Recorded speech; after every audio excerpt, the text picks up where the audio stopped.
Srimad Bhagavatam, Canto 2, Chapter 9, Text number 4.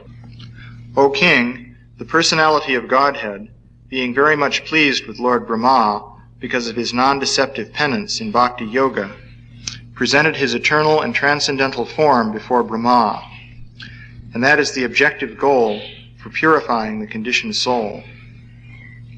Purport by Srila Prabhupada. Yeah. Atma Tattva is the science of both God and the living entity. Both the Supreme Lord and the living entity are known as Atma. The Supreme Lord is called Paramatma, and the living entity is called the Atma, the Brahma, or the Jiva. Both the Paramatma and the Jivatma, being transcendental to the material energy, are called Atma. So Shukadeva Goswami explains this verse with the aim of purifying the truth of both the Paramatma and the Jivatma. Generally, people have many wrong conceptions about both of them. The wrong conception of the Jivatma is to identify the material body with the pure soul, and the wrong conception of Paramatma is to think him on an equal level with the living entity. But both misconceptions can be removed by one stroke of Bhakti Yoga. Just as in the sunlight, both the sun and the world and everything within the sunlight are properly seen. In the darkness, one cannot see the sun, nor himself, nor the world. But in the sunlight, one can see the sun, himself, and the world around him. Srila Shukadeva Goswami therefore says that for purification of both wrong conceptions, the Lord presented his eternal form before Brahmaji, being fully satisfied by Brahma's non-deceptive vow of discharging Bhakti Yoga. Except for Bhakti Yoga, any method for realization of Atma Tattva, or the science of Atma, will prove deceptive in the long run. In the Bhagavad Gita, the Lord says that only by Bhakti Yoga can one know him perfectly, and then one can enter into the science of God.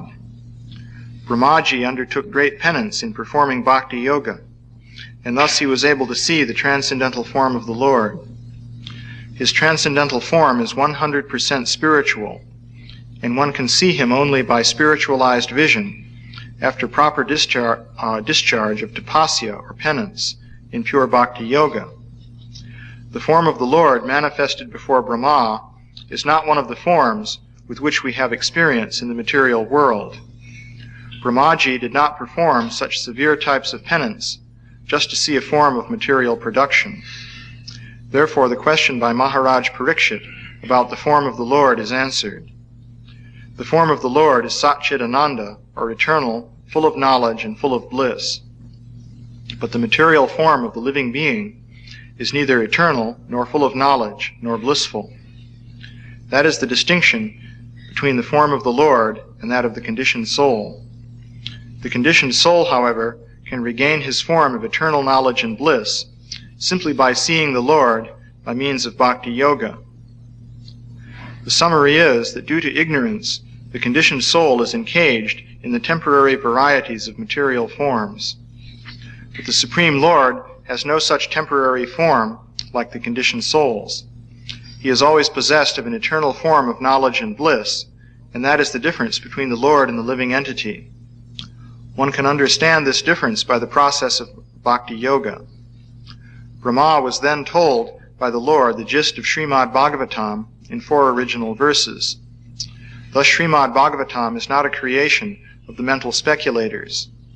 The sound of Srimad Bhagavatam is transcendental, and the resonance of Srimad Bhagavatam is as good as that of the Vedas. Thus the topic of the Srimad Bhagavatam is the science of both the Lord and the living entity. Regular reading or hearing of Srimad Bhagavatam is also performance of Bhakti Yoga, and one can attain the highest perfection simply by the association of Srimad Bhagavatam. Both Shukadeva Goswami and Maharaj Parikshit attained perfection through the medium of Srimad Bhagavatam. So, Srila Prabhupada points out here 2 misconceptions concerning Paramatma and the Jivatma, and I recently had occasion to see a rather thoroughgoing exhibition of both misconceptions. So the first misconception is to identify the Jivatma with the material body. So what can I say about that? And the second misconception, curiously enough, is to identify the Paramatma with the Jivatma. So indeed, we saw both at this conference, which was just held in San Francisco during the last few days. Of course, the standard theme of what everyone said, practically speaking, was that the conscious self is to be identified with the material body, specifically with some aspect of the functioning of the brain. This was harped on endlessly. But occasionally a glimmer of transcendental light would break through the roiling clouds of mind-body identification, and we would briefly see mentioned the idea that actually the conscious self is equivalent to the universal self, and in fact that there is only one mind. So either the mind was identified with the brain, or we were told that there was one mind, one or the other. So it does seem that these mistakes were being made. So Srila Prabhupada points out here that you really require bhakti yoga in order to properly understand the nature of the conscious self and also the supreme conscious self in relation with matter. So this is presented in the Srimad Bhagavatam in great detail, going back to Shukadev Goswami and Vyasadeva. So the problem is how to relate that to the people of modern scientific mentality who have no faith in old scriptures and who are placing their faith in partially in empirical studies and partially in wild speculation. As far as I could see at this conference, there's not that much interest in empirical study. Mostly what we saw was completely untrammeled speculation, just going on and on. So I won't give you a blow-by-blow account, but if you like, I can recommend to you the series of tapes of these lectures. It will provide you with 2 solid days of listening pleasure, and you can dive deeply into the ocean of these highly scientific deliberations and see what you think. So, in any case, there was one, I gave one presentation there, but I was thinking of another one that would be interesting to give also. So, I'll just present that here for the moment, just for the fun of it. And this is based on not so much even on the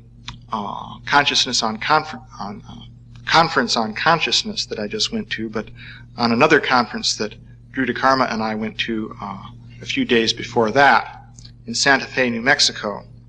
And that was the Artificial Life Conference. So in that conference, everyone was concerned with showing that life is just a material system, and in fact you could build life forms yourself using computer technology. Those people were very fond of computers.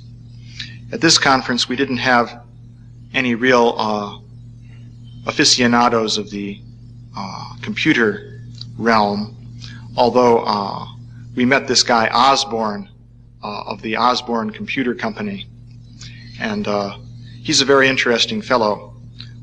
He's a totally self-confident, entrepreneurial type of person. So he came up and in a deep, booming voice, he said, in 10 years it will all be over, because at that time I will have a super intelligent computer that can do anything a human being can do. And he just declared this. And he had perfect confidence. I asked him how he knew, and, well, he just knows. But anyway, at this artificial life conference, practically everyone was like that. Except they were only saying 100 years, whereas this guy said 10 years. So there's this idea that you can build some kind of material structure which undergoes some sequence of transformations based on the laws of physics, and that will be conscious. So people have this idea. And some people even think that you could build a computer, and the computer will be conscious. Others think that only brains can do it for some reason. They think that somehow you need cytoplasm and mitochondria and things like that in order to have consciousness, even though amoebas and parameciums also have cytoplasm and mitochondria. So in any case, what I had come up with was a little story to illustrate the idea that you're not your body within the concept, within the domain of computer science ideas. So here's how this goes. This is a thought experiment. But unlike some thought experiments, this is one you could actually perform. You could do it today if you had a few $1 million. So, in fact, I'm going to recommend some of these people to do this, not that they probably will. But the first ingredient in this story is that you need a telerobot system. I've mentioned this before a couple of times, but it's a fairly simple kind of apparatus that you could build. What you have is, on the one hand, a kind of special helmet that fits over a person's head, so that his eyes are looking into TV screens that fit over each eye, and there are headphones piping sound into his ears and so forth. And then he also is wearing a kind of harness so that with sensors that pick up tension in the muscles of his arms and so forth.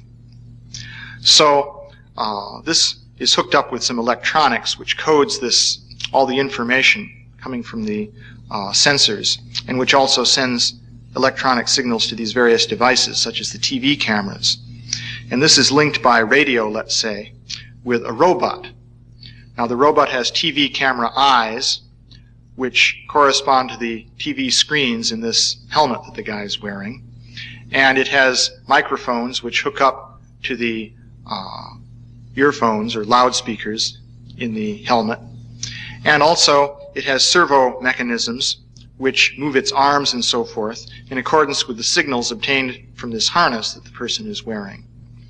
So the effect of all this is that when the person is hooked up in this telerobot system, he actually has the feeling that he is in the robot.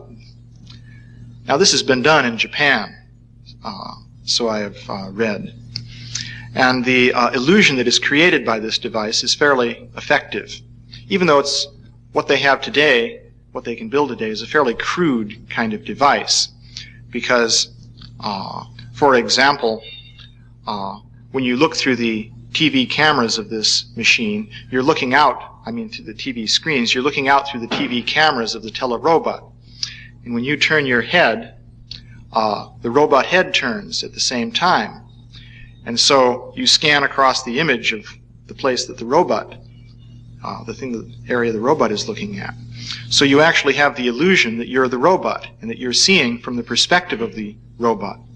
Even though, for example, the human eyes obviously have the power to move in their sockets, whereas I don't think they have that for the cameras on this robot. So you can see that even a fairly crude device like that will create the illusion that, I'm this robot. So, in fact, one person reported having an out-of-body experience using this device, because he was looking around from the perspective of the robot, and he looked over and saw his body sitting there with the helmet on his head. And it was a very shocking experience to look over and see his own body. So this is the telerobot. So that's ingredient number one for this little story. The second ingredient is the idea of a simulated world. And people are working on this. at this artificial life conference, we saw some reports of the kind of thing that they're doing. But what you do in a simulated world is the following thing. You have a very powerful computer, and using computer graphics technology and so on, you create a three-dimensional model of a world with different entities in it. For example, in the case we saw, it was a model of the ocean floor, let's say a few hundred yards off the shore here at Pacific Beach, where you have this kelp growing up and you have different crabs scuttling around and fish swimming through and so forth. So there are powerful computers that can actually generate a very vivid presentation of such a world in real time. We saw some videotape showing this kind of thing. And actually today they have flight simulator computers in which in real time you can actually fly an airplane through simulated circumstances in which there are other airplanes there moving, and you may see an aircraft carrier down below and you have to try to land on it and so forth, but it's all done by simulation. And the imagery is quite realistic. So what you do is, instead of having a physical telerobot hooked up to this helmet and other devices, you hook up the person to a simulated robot in the simulated world. For example, in that little video I made, you probably may recall that there was a robot there, which was done with computer graphics based on a 3D model. So you can do that, and with a very powerful computer, you can do it in real time. So what would happen there is that the person hooked up within the helmet would find himself in the simulated world. He would be walking around within the simulated world and seeing from the point of view of the robot within that world. And as he moved and turned his head, his viewpoint would rotate within the simulated world and so forth. So he'd be there in the simulated world. And if you can do that with one person, well, you can do it with two people or n people, some number. So let us imagine that two people meet within the simulated world. So they're walking along. It's sort of like being in the middle of Tron, the Tron world. So you're walking along in your robot body in the simulated world. And you could do interesting psychological experiments, by the way. One could recommend this as a real subject of scientific investigation. For example, a long time ago, someone did an experiment in which a person wore a special kind of glasses which turned the image of what he was seeing upside down. So initially this was very bewildering because the person would reach for something and his arm would go exactly in the opposite direction necessary to actually reach the thing.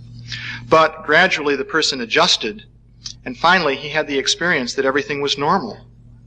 Even though the glasses were still there, he saw things as being right side up. No problem. And he could even toss a ball and catch it and pour water into a glass and so forth without difficulty. But then when he took the glasses off, suddenly everything was upside down. And he had to adjust all over again to normal vision. So that shows something about the nature of the link between our conscious self and the world. There's something arbitrary and adjustable about that link. So what I would propose is that if you put the person into this simulated world through this arrangement that I just described, very quickly he would adjust to that world. Let's say you can imagine that his robot body in the simulated world would be somewhat different from a human body. Surely it would be. Let's say instead of legs it might have a unicycle wheel for moving around or something like that. But the person could become accustomed to it. So much so that he would think that was quite natural if you could leave him in that simulated world for a long enough time. And then probably when you took off the helmet and so forth and he came back to this world, he might feel extremely disoriented. So we can now imagine two thoroughly acclimated persons meeting within the simulated world. And so they're walking along a simulated path, looking at the simulated trees, and so forth. And they begin to get into a philosophical discussion. and they begin asking one another, well, what is the real nature of the self? What am I, anyway? And the one person would give a materialistic explanation. He would say, well, what you are is what you see right there. You're that body. Actually, we know that there are two basic principles that every intelligent person must accept. One is that everything is made up of this material stuff that we see in this world here, and with that he would stamp his simulated leg on the simulated ground, producing a simulated sound, and say, yeah, everything's made of this stuff. And we know how it works. It works according to laws.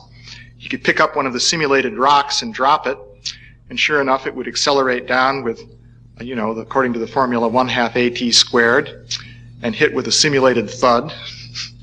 So he would say, yeah, this is the real world, and we are these bodies. Every bit of scientific evidence we have shows that this is true. And the other person would reply, well, no, I don't think that's right. I'm not this body. Actually, my real self is somewhere else.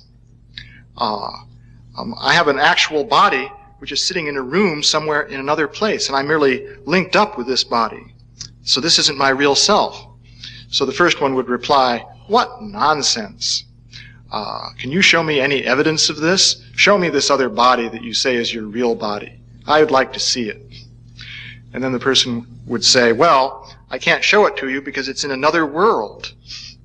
Actually, this world is not real. This is just a simulated world. So I can't show you the other body. And the first person would say, well, this is ridiculous. Of course, this is the real world. What is this other world you're talking about? What is it made of, and where is it?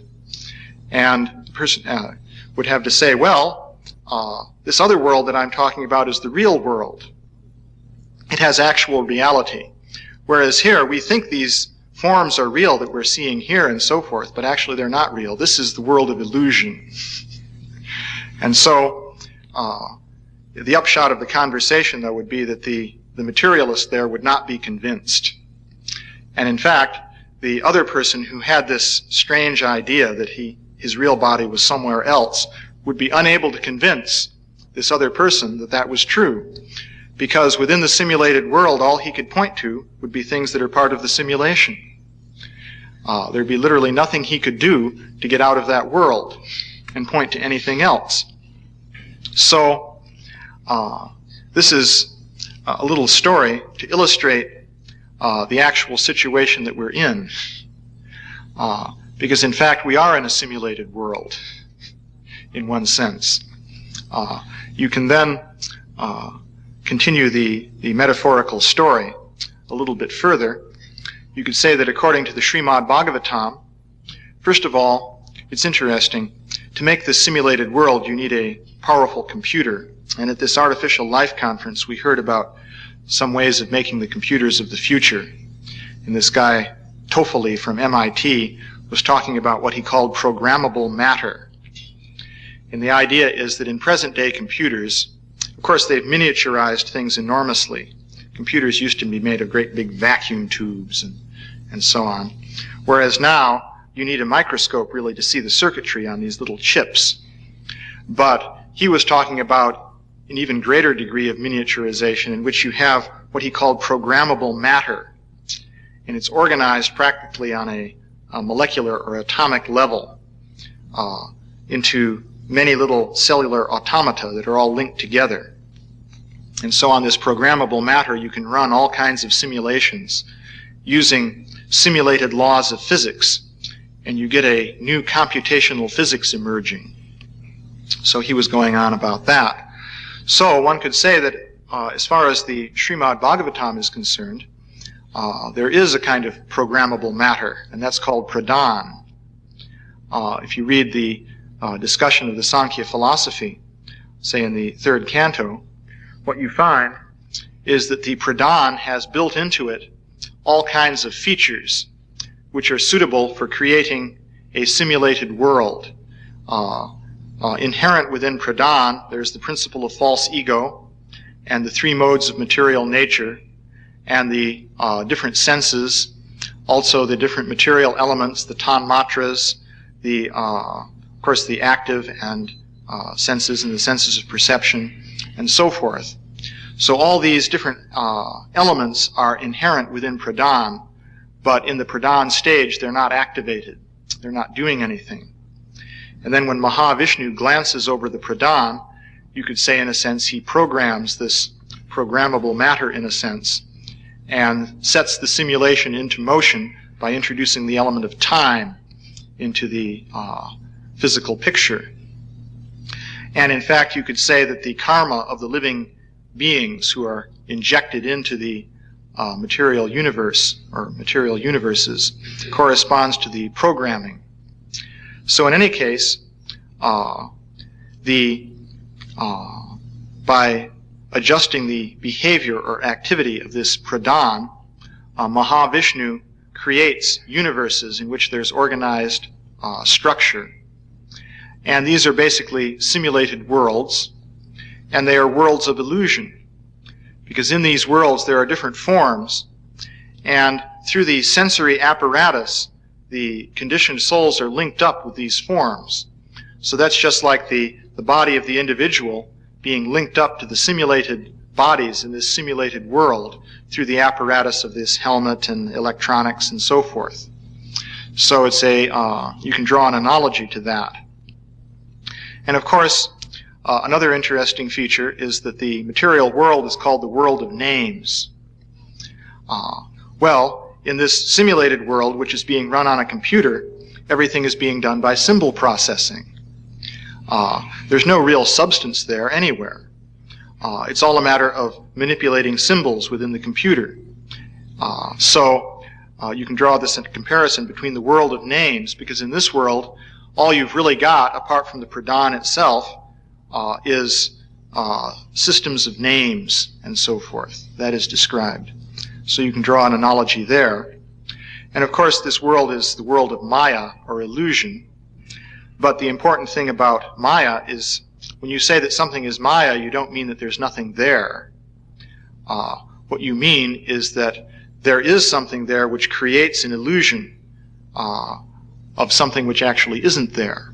There's so many comparisons of mistaking a stick for a snake, or a rope for a snake, or being out in the desert and seeing what seems to be a lake shimmering in the distance. But actually there's no lake there. There's just a layer of hot air refracting the light from the sky and giving the impression of a lake. So the actual situation is that you have a simulated world. And we have our real existence on a transcendental level. The spirit soul actually belongs to a different world, and that's the real world, which is the spiritual reality. And through this apparatus, we are linked up with these illusory bodies and so forth. So one can illustrate these ideas using this concept of the simulated world. These computer people like to talk about this kind of thing. The thing that gave me the idea for it was that in the discussions at this artificial life conference, the issue was raised as to whether a computer simulation could actually exhibit consciousness. And one person was arguing, well, if you make a simulation of a bridge using different formulae and calculations, that's not a real bridge. You can calculate stresses and strains on the bridge, and you can calculate at what point of loading of the bridge it's going to collapse and so forth. But it's not a real bridge. So this guy Tommaso Toffoli said that, well, if you made a simulated bridge with simulated creatures in simulated cars driving across it, and then it collapsed, then within the simulation, the simulated creatures would go plummeting down and smash into things in a simulated way. So that would be just as real as the world we're in. That was his argument. Well, he was partially right. The thing he missed, though, was that if all you had was the simulation, then there would be no consciousness of what was going on. There would be merely calculations generating some numbers, in other words, manipulation of symbols, and there would be no awareness. But the only ingredient you'd have to add there was to say that you had a simulated bridge with simulated cars and simulated creatures, but you also had the link up so that actual conscious beings were linked up through sensory connections with those simulated creatures. Then they would actually identify with them and feel that they were those creatures. And then when the bridge collapsed, they would experience falling down and smashing into things and so forth. So he left out that essential ingredient. But that's the ingredient you can't see from within the simulation. Because, as you can see from the example, in the simulation, there's no way you can see the actual apparatus of the simulation. So that's the situation we're in. So how do you get out of that? Well, you can see what's required to get out of the simulated world. If you were really in it, there'd be nothing you could do to get out. You could only get out of the simulated world if somebody actually unstrapped you from the apparatus, took off the helmet, and then suddenly there you were, out of the simulation. So, and that would be very disconcerting for you if you were really wrapped up in that simulation. So you can imagine a way of sort of decompressing people from the simulation. What you do is you have what we call a simulated avatar. What you would need to have would be have somebody meet you in the simulated world, in a simulated body, but if he knows what the real story is. So he would very carefully explain to you within the simulation that it is just a simulation and explain how it is working.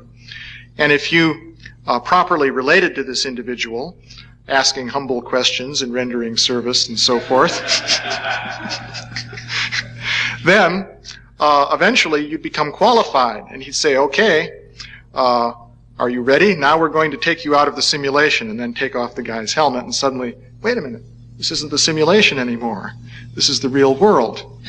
So that's the only way you could really get a person out of the simulation, assuming that he'd been in there for a very long period of time. Say a few billion years or something like that. So that's a little story. By the way, I should point out this isn't a new story. It's been told before. Plato told this story using his own way of putting it, where he told about the cave and the different beings in the cave who are just seeing shadows projected on the wall. It's actually the same idea. He didn't have such good technology in those days. They weren't burdened with it. So he just had the idea of puppet-like figures projected onto a wall with a fire that was behind them casting shadows. But basically it was the same idea. Bhagavad Gita, chapter 3, text 27. The spirit soul, bewildered by the influence of false ego, thinks himself the doer of activities that are in actuality carried out by the three modes of material nature. So, in the purport, Srila Prabhupada says, two persons, one in Krishna consciousness and the other in material consciousness, working on the same level, may appear to be working on the same platform. But there is a wide gulf of difference in their respective positions. The person in material consciousness is convinced by false ego that he is the doer of everything. He does not know that the mechanism of the body is produced by material nature, which works under the supervision of the Supreme Lord. The materialistic person has no knowledge that ultimately he is under the control of Krishna. The person in false ego takes all credit for doing everything independently, and that is the symptom of his nescience. He does not know that this gross and subtle body is the creation of material nature, under the order of the Supreme Personality of Godhead. And as such, his bodily and mental activities should be engaged in the service of Krishna, in Krishna consciousness. The ignorant man forgets that the Supreme Personality of Godhead is known as Hrishikesha, or the master of the senses of the material body. For due to his long misuse of the senses in sense gratification, he is factually bewildered by the false ego, which makes him forget his eternal relationship with Krishna. So this verse and the purport raises a very interesting question. In Western philosophy, this is called the problem of free will. And the basic question is, are we able to act according to our will, or are we simply conditioned by material nature? So this leads to the related question of responsibility. If a person is simply acting under the influence of nature, then he could say, well, I'm not responsible for my actions. They're merely impelled by the circumstances in which I find myself. This is a very interesting question. In the modern scientific perspective, there's the idea that the living being is simply a mechanism made of matter. If that is so, then the person, a human being, let's say, is merely acting according to the laws of physics. And everything that the person does is working out mechanically according to those laws. So in that case, one would tend to think that, well, the person does not have any free will. This is an idea that arises. So here in the Bhagavad Gita, we have an interesting statement that would seem to indicate that the living being, in one sense, does not have free will. Because Krishna is saying here that the living being thinks himself to be the doer of activities, but actually these activities are carried out by the modes of material nature. These gunai, there are three gunas, known as goodness, passion, and ignorance. So it is stated here that the material nature, or prakriti, is carrying out activities in accordance with these three modes. And a person who's bewildered by false ego is thinking that he's carrying out the activities. Nonetheless, it is also a fact that the individual is held responsible for his activities in the Vedic literature. And in the Bhagavad Gita, Krishna specifically says that he doesn't take responsibility for the activities of the individual. So, if the activities are being carried out by the material nature, then how is it that the person is responsible? So the answer to that question is that actually the Krishna, as the supersoul, is directing the action of matter.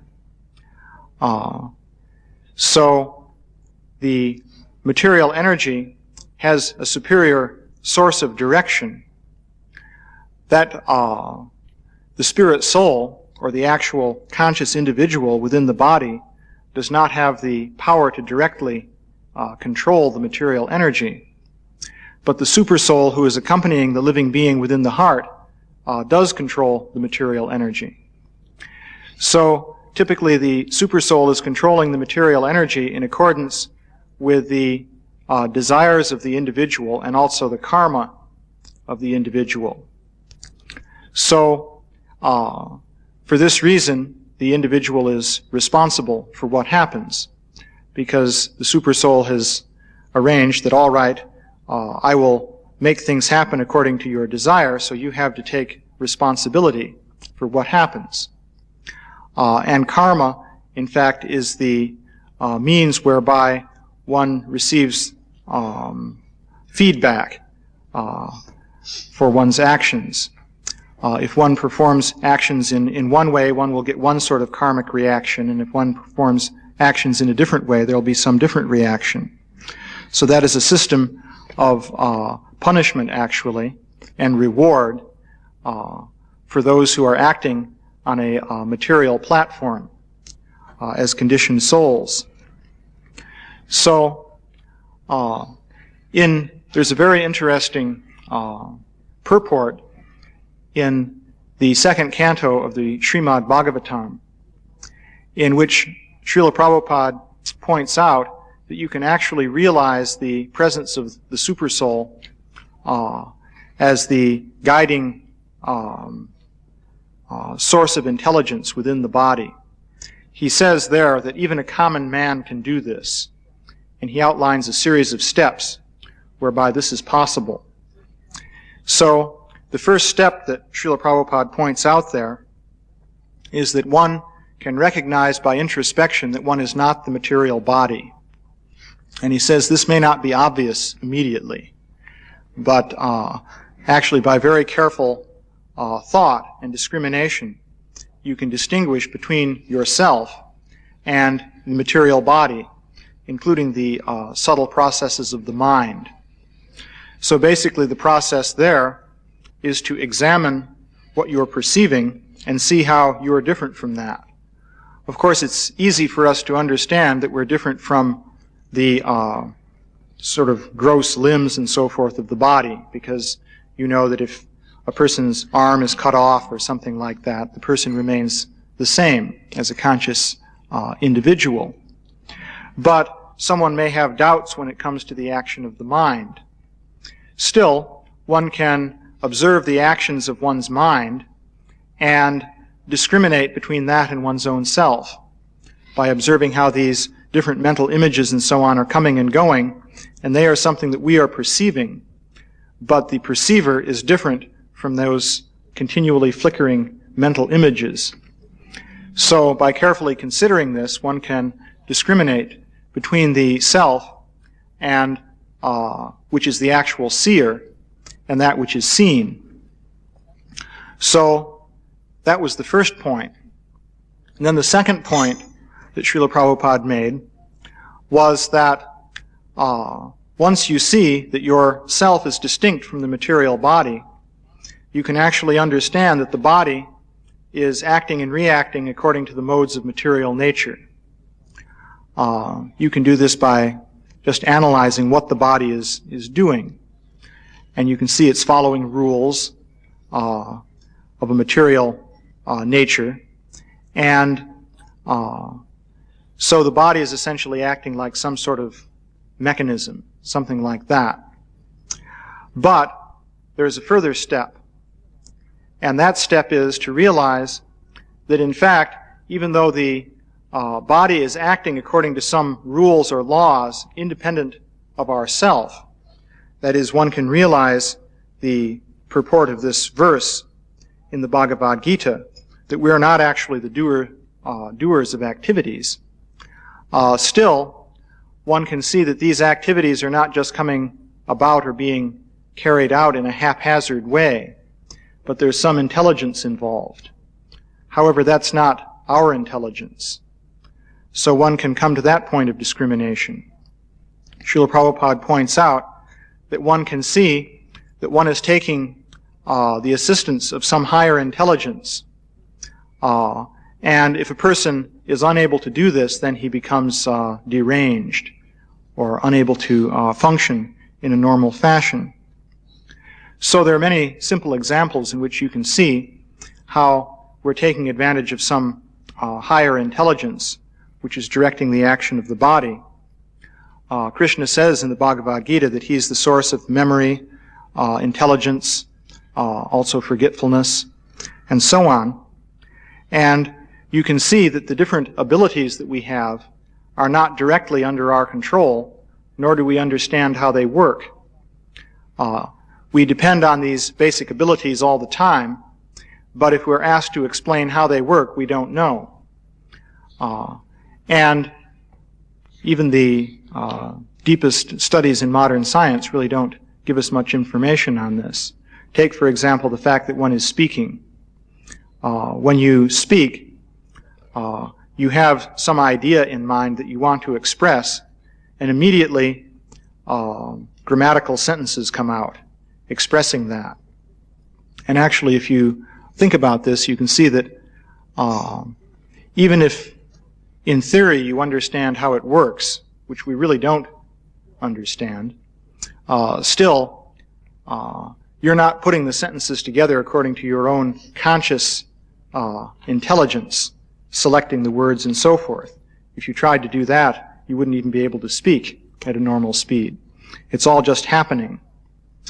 So one could say, well, this is perhaps being done by some mechanism, some computer-like machine within the brain.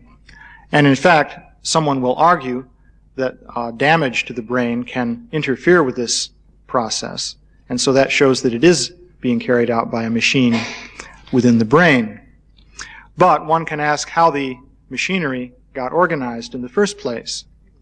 For example, if we have a computer which carries out some complex task, there's the question of how the computer got programmed. We know that in all practical cases that there's some human programmer who programmed the computer. And once that was done, then the computer could function. And of course, if the computer is damaged, then those functions are interfered with. So in the case of the brain, it may be that some mechanism is producing speech, let us say, and it may be that by damage to certain speech centers in the brain, one interferes with that. But still, how did the brain get organized in that way? That is the question. So if you carry the computer analogy to its ultimate limit, one would come to the idea that perhaps there's some programmer that has programmed the brain. And that programmer could not be exactly ourselves because we don't understand how the whole thing is working. So that is an indication that there is some intelligence there which is distinct from our own self. Actually, these are examples from just ordinary life, day-to-day living, but in the life experience of people in arts and sciences and so forth who are involved in creative activities, there are many other examples of this. One interesting example is provided by a mathematician named Poincaré, who lived in the early part of this century. So this Poincaré was involved in the study of many very difficult mathematical problems. And when dealing with such problems, what one finds is that it's not possible consciously to solve the problem. If a problem's of a fairly simple, straightforward nature, then you can solve it by applying some standard method. But problems of this type don't yield to such methods. You can stare at the problem for hours and it's impossible to come up with any solution. So this Poincaré was a very brilliant mathematician, but there were certain problems that he would just work on for days and he wouldn't get anywhere with them. But what would happen would be that while he was thinking about something else or performing some other activity, suddenly the solution to the problem would come into his mind. And typically what would come into his mind would not just be some simple thing, like one little step, but a whole elaborate set of ideas would just come into his mind all of a sudden. So then he could completely work out the solution to the problems he was working on. So this was very striking to Poincaré, and he actually came up with the idea that there's something that he called the subliminal self, which is providing the solutions to these problems. And he analyzed the nature of this subliminal self. He said that the subliminal self seems to have very great powers of discrimination, and also it has very great aesthetic appreciation, because typically these solutions that he would get would be very beautiful. They'd have all kinds of symmetric features and so on and so forth. So he observed that this subliminal self seemed to be able to do things that the conscious self cannot do. So finally he asked himself, well, must we conclude that this subliminal self is superior to the conscious self? It seems as though it is. So at that point he backed away from this idea and he said, I would hate to accept such a thing, because basically he had an atheistic outlook. So he didn't like the idea that there should be such a subliminal self that was more powerful than his own conscious self. And so he tried to explain how perhaps the solutions were produced by some mechanical process of just testing out combinations at random until you get a solution. Actually, though, that won't work very well because there are too many combinations. There again, one who would like to avoid the idea of a subliminal self, superior to the conscious self, could argue that, well, perhaps there is some algorithm that's being executed, some system of steps that the brain is going through that yields the solution to the problem. And for some reason, we're not conscious of those steps. So, even so, though, you'd have to ask, well, how did the brain come to carry out those steps? A computer couldn't carry out steps like that unless you programmed it with very great intelligence. In fact, computers of today can't solve problems of that sort, and so no one has yet been intelligent enough to come up with that kind of programming. So one would think then that if the brain is doing it by carrying out some kind of program or algorithm, then there must be some source to that program or algorithm. So where did it come from? So one again is confronted with the idea that there's some intelligence that is operating. However, there is certainly plenty of evidence to suggest that this intelligence isn't merely setting up machinery, but it's actually acting within our lives from moment to moment. There are other people in different creative situations, such as musicians. For example, Mozart made the observation that, he was describing how he would compose symphonies. And in his case, what would happen would be that he would be just taking a walk after dinner or something like that. And a whole symphony would start just emerging into his mind. And he said that, I have nothing to do with it. I don't know where it's coming from. And his problem would be, and he would say that at a certain point he could hear the whole thing simultaneously. He would observe that this music would just come into his mind, and his problem would be writing it down fast enough. So where does that come from? One would have to postulate in his case that, well, maybe there's a mechanism within the brain that generates music. And if you ask, well, where does that mechanism come from? In his case, the problem is that he had a rather rare degree of talent. And one would have to say, well, maybe that just happened by chance. But do we find that by chance you can produce remarkable things like that? For example, going back to computers again, if by chance you just randomly throw some numbers into the memory of a computer and try and run that as a program, will it compose beautiful music for you? You won't find that to be the case. So these indications, even in day-to-day life, do suggest that there's some higher intelligence which is actually there with us. So it's not that God is simply something remote who may have created the universe and set it running and so forth. But the indication is that there's actually, we're receiving from moment to moment guidance from some higher intelligence. So this is the basic principle described in the Bhagavad Gita and in Vedic literature in general. Basically, Srila Prabhupada summed that up by citing the English phrase that man proposes and God disposes. Namely that we have desires to carry out different activities, and in accordance with our particular karma, then the supersoul grants those desires, or else he may not grant them, as the case may be. That depends on whether we deserve to receive the particular desired result.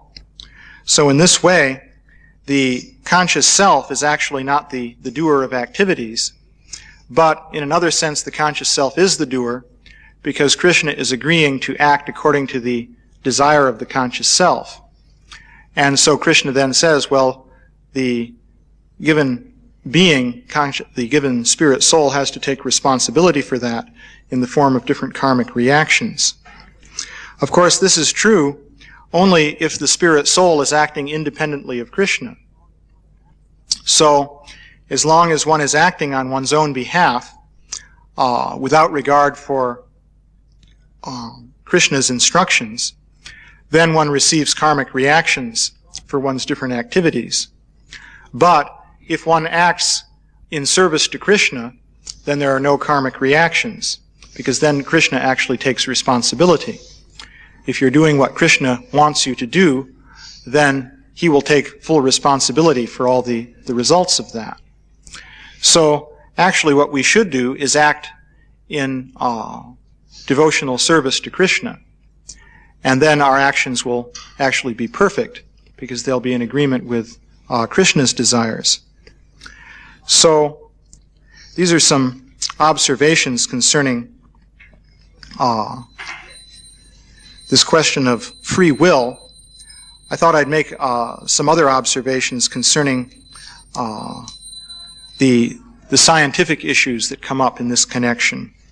For example, recently we had a conference in San Francisco held by the Bhaktivedanta Institute.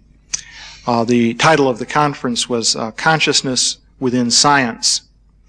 And so we were discussing there the nature of consciousness from a scientific point of view. There were a number of eminent scientists there. So one of the talks that was given, which I thought was, I think, one of the most interesting ones presented there, was by a Professor Benjamin Libet from University of California in San Francisco. So he has done experiments on the brain in which he tries to investigate the question of free will. And he claimed that he could show that actually the mind could not be directing the action of the brain according to its will. He could experimentally give evidence refuting this idea. This was in reference to some of us who were suggesting that the mind can cause the brain to do things. So he argued that no, it's not like that. The brain is the actual source of initiative to action. And we may feel that we are acting according to our will, but actually we are acting according to the direction of the brain, and so this feeling is to a certain extent illusory. This was his claim. So he gave evidence for this along the following lines. It seems that if you decide to move your arm, let's say, there is something called the action potential, which takes place within the brain and lasts for a period of about half of a second before the action begins. And this action potential can be measured with an electroencephalogram. So what you find is that before you move the arm, for about a half second, there's a surge of electrical activity within a certain part of the brain, which builds up. And then actually this first builds up in a certain motor control region in the brain, secondary motor control region, and then it spreads from there to the primary motor control regions, and then from there nerve impulses go to the muscles and so forth, moving the arm. So Libet was investigating when people experience will to perform an action.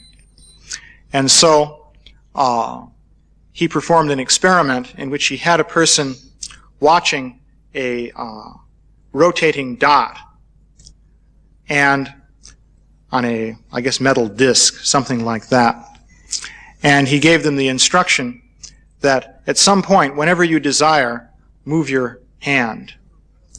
But remember where the dot was at the moment that you first experienced the desire to make that movement. And he was instructing them to just move according to your own free will, whenever you want to.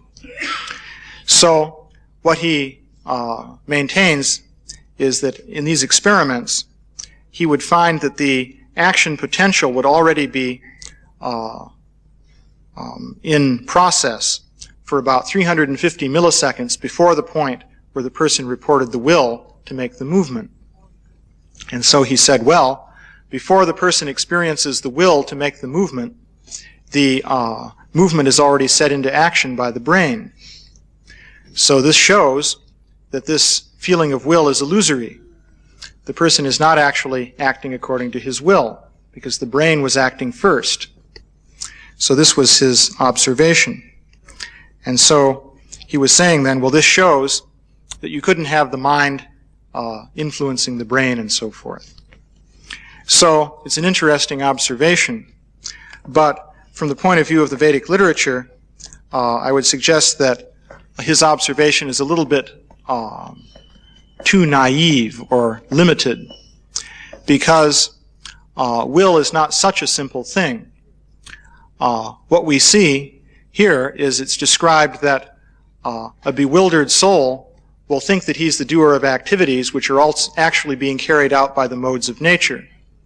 So in one sense, according to that verse, you would expect that the person's activities are being carried out by the modes of nature, that is, by the material apparatus of the body, and the person is thinking that I'm doing it, it's happening according to my will, but actually the term there is ahankara vimudatma. He's bewildered by false ego into thinking that.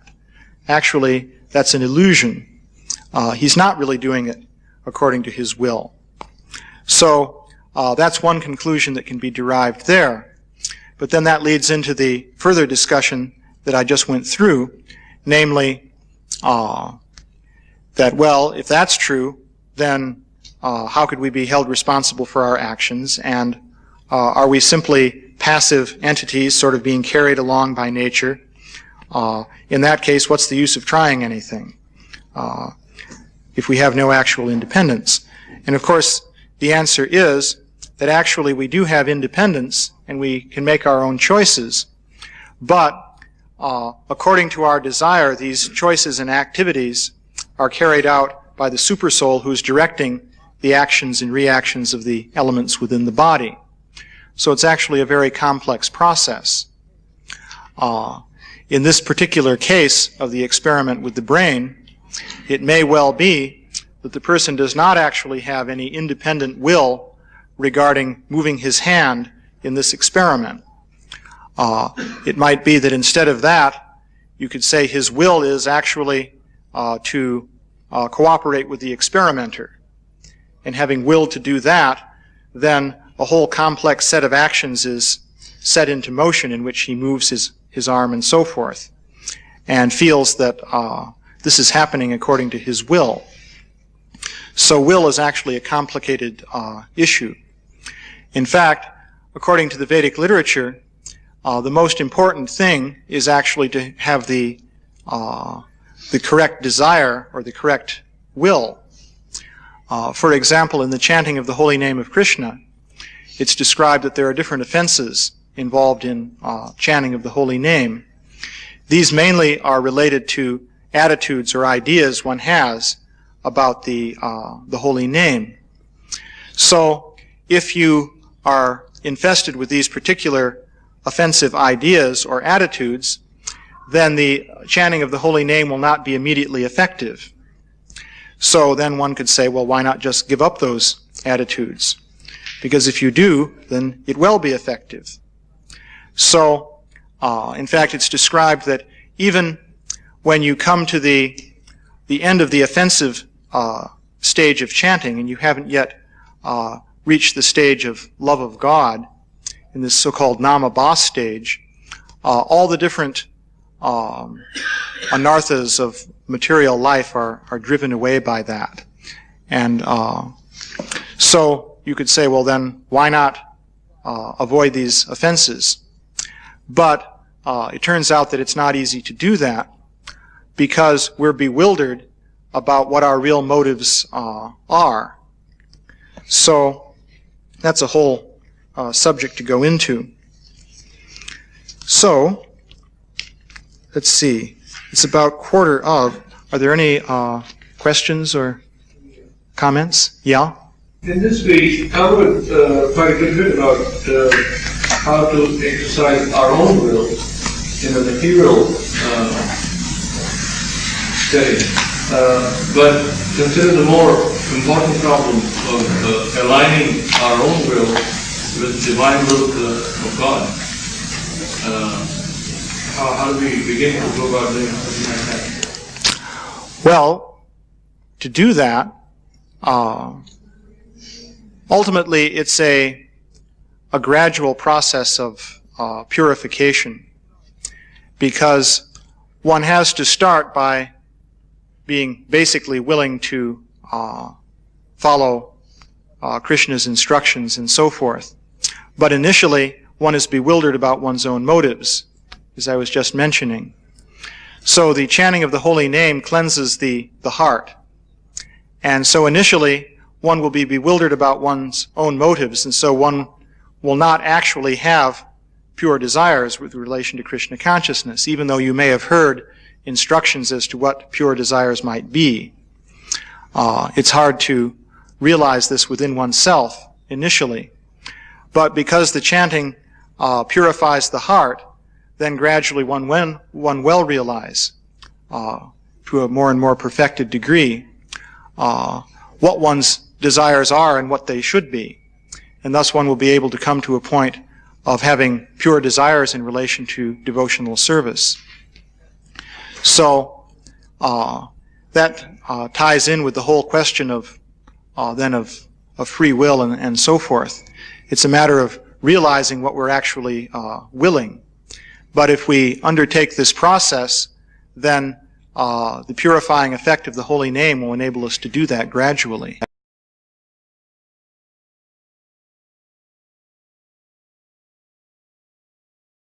Himself and the world around him. Srila Shukadeva Goswami therefore says that for purification of both wrong conceptions, the Lord presented his eternal form before Brahmaji, being fully satisfied by Brahma's non-deceptive vow of discharging bhakti yoga.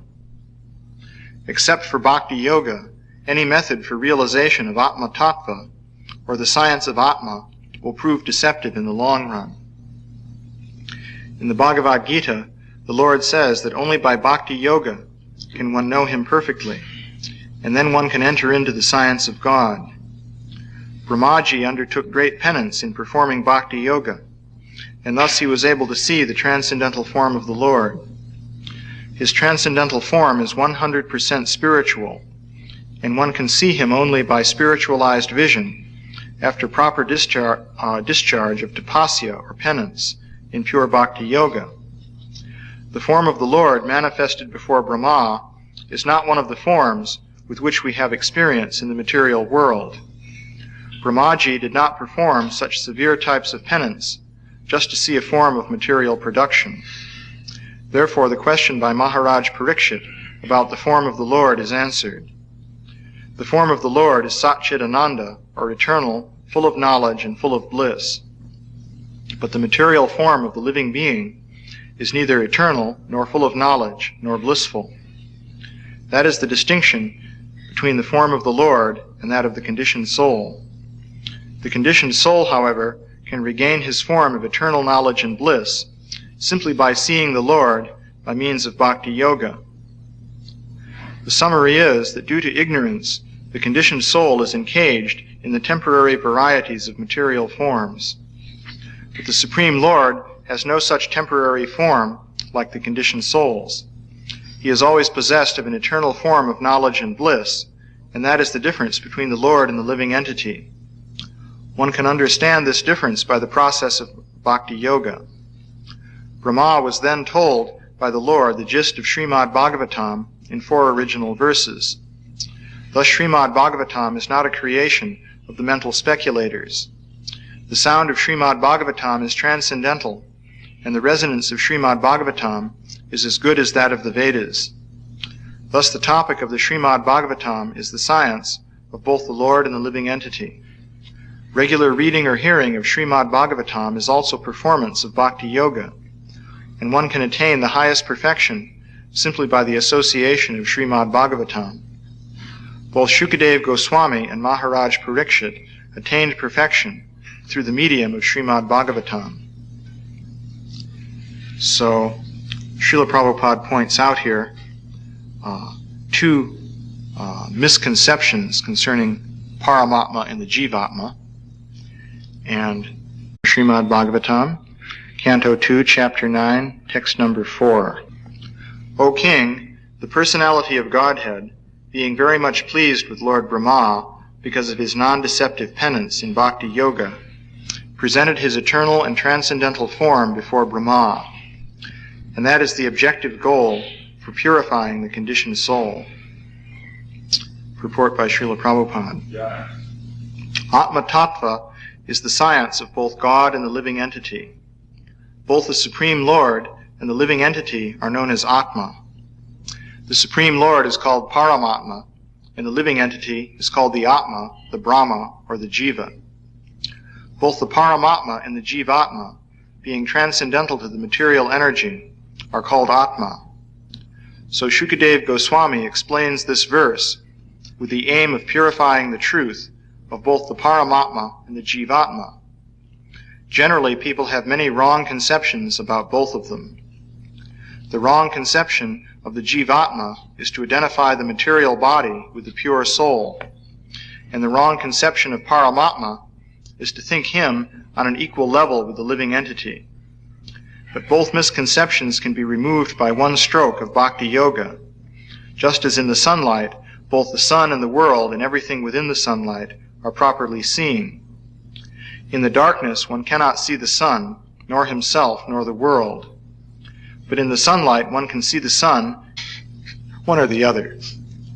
So, it does seem that these mistakes were being made. So, Srila Prabhupada points out here that you really require Bhakti Yoga in order to properly understand the nature of the conscious self and also the supreme conscious self in relation with matter. So this is presented in the Srimad Bhagavatam in great detail, going back to Shukadeva Goswami and Vyasadeva.